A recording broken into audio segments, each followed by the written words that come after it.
IT శాఖ మంత్రి శ్రీధర్ బాబు ఆయన సతీమణిపై విమర్శలు చేస్తే సహించేది లేదని ఐఎన్టీయూసీ RG2 ఉపాధ్యక్షుడు బాదావత్ శంకర్ నాయక్ పేర్కొన్నారు. శుక్రవారం 8వ కాలనీలోని యూనియన్ కార్యాలయంలో ఏర్పాటు చేసిన మీడియా సమావేశంలో పాల్గొని మాట్లాడారు. పెద్దోళ్లను విమర్శిస్తే ఎవరు పెద్దోళ్లు అయిపోరు అని తెలిపారు. అలాగే కులాలకు అతీతంగా ఆయన కుటుంబం రాష్ట్ర అభివృద్ధి కోసం కృషి చేస్తుందని తెలిపారు. ఎదుగుదలను చూసి ఓర్వలేని కొంతమంది అనవసర రాద్ధాంత విమర్శలు చేస్తూ వారి పబ్బం గడుపుతుంటున్నారని తెలిపారు. ఆయనను బద్నాం చేయడానికి ఇలాంటి మాటలు మాట్లాడుతున్నారని ఆరోపించారు.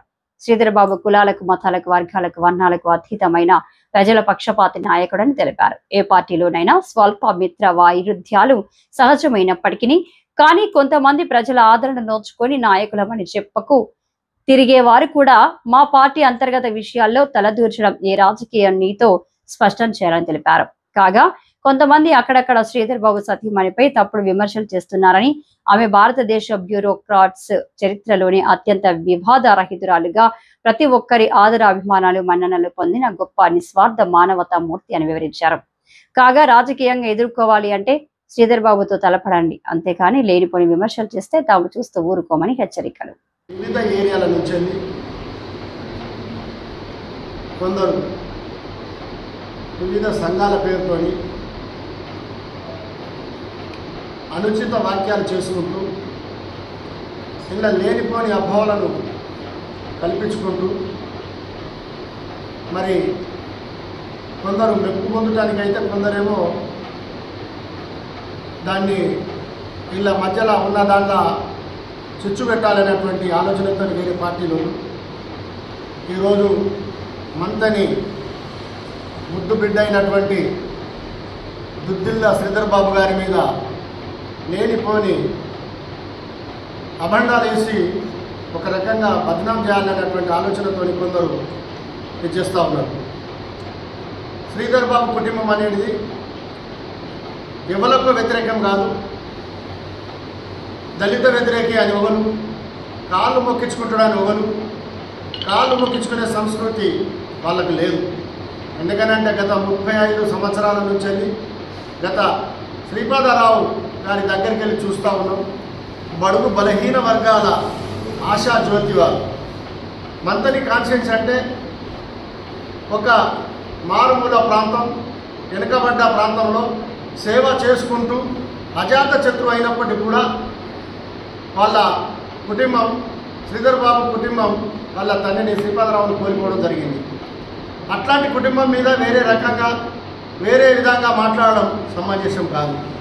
ఇవాళ శ్రీధర్ బాబు శ్రీపాదరావు ఎంతనైతే చేసిండో అంతకెక్కువ గత 5 టర్ములలో ఎమ్మెల్యే అయి బడుగు బలహీన వర్గాలకు ఆశాజ్యోతిగా పనిచేస్తూ ఉన్నాడు. వారిని వేరే ఉద్దేశంతో చెప్పి బలహీన వర్గాలకు వ్యతిరేకమో లేకపోతే ఎస్సీలకు వ్యతిరేకమో ఎస్టీలకు వ్యతిరేకమో అనేటువంటి పదం వాడడం సమంజసం కాదని ఈ సందర్భంగా నేను వారిని అర్జిస్తూ ఉన్నాను. ఎందుకనంటే గత ఇన్ని సంవత్సరాలల్లా ఇక్కడ నేనే ఉన్నా, నాకేం ఎస్టీ రిజర్వేషన్ది కాదు.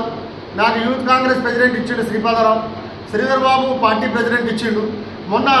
మొన్నటికి మొన్న కార్పొరేటర్ చేసిన దాని తర్వాత ఒక హార్డ్ వర్కరు ఆయన కమ్యూనిటీ పరంగా చూస్తే వేరే ఇచ్చుమని ఎస్టీ అయినా నాకు ఒక వైస్ ప్రెసిడెంట్ కూడా ఇచ్చిండు. మరి ఇదే రిజర్వేషన్ కాదు కదా, బడుగు బలహీన వర్గాలకు వ్యతిరేకం కాదని చెప్పడానికి పాయింట్ నేను చెప్తా ఉన్నాను.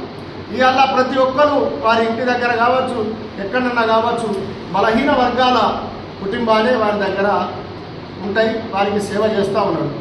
వారు నిరంతరం ఇవాళ అట్లాంటిదే ఉద్దేశం ఉంటే ఇన్నిసార్లు 5 సార్లు కూడా ఆ మార్పుల ప్రాంతాలలోకి వెళ్ళి ఘన మెజార్టీతో గెలిచి ఇవాళ రాష్ట్రంలో ముఖ్యమంత్రిగా పేరుగాంచిన చంద్రబాబు మీద అదేవిధంగా ఇంకొకటి ప్రత్యేకమైన అది ఒక IAS ఆఫీసర్గా ఆమె విధులు నిర్వహిస్తే పడని వాళ్ళు ఆమె ఎంత నిప్పు అంటే దేవుని దగ్గర ఎంతనైతే నిజాయితీ మనం మొత్తం ఆమె అంతటి నిజాయితీ పరురాలు ఆ మేడం.